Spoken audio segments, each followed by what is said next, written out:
What's up, everybody? Candace Harper here. I haven't done a naked face walk in a long time, and you are seeing my naked face, naked head, naked face, no earrings, no sunglasses, no hat, no nothing.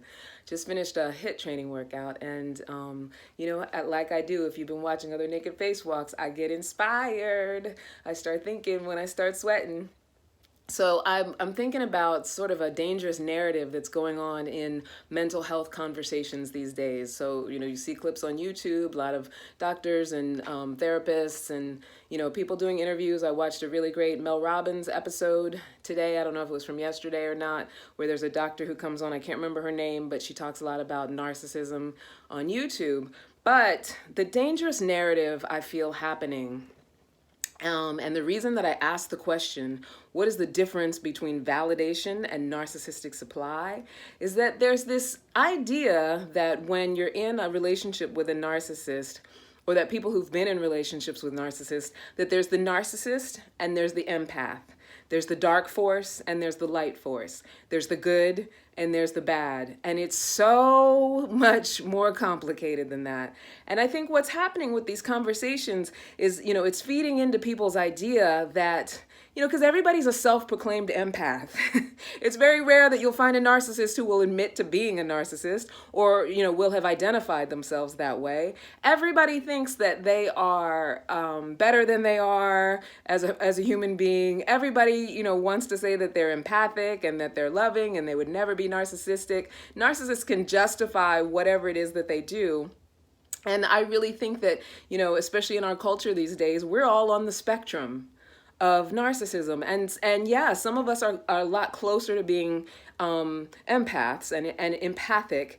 However, that need to fix and save, that's a God complex.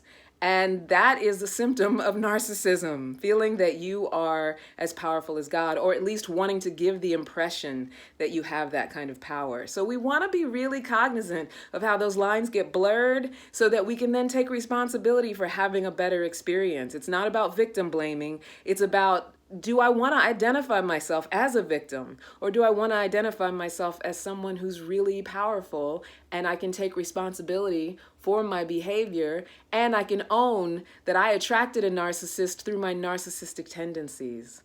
And the reason I can say that is because I myself have done it.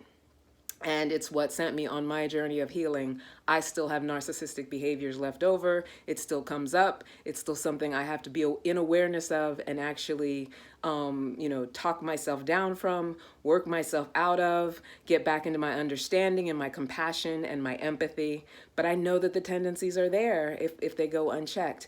And we all have that ability, especially in this culture, in this day and age, in this land of, digital communication and, with this sort of mindset, this framework that everything is about what the world owes me, especially if I've been abused and raised by a narcissist. The world owes us nothing, right?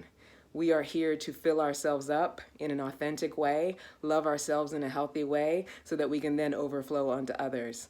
Anything else is narcissism on some level. You may not intend to be evil.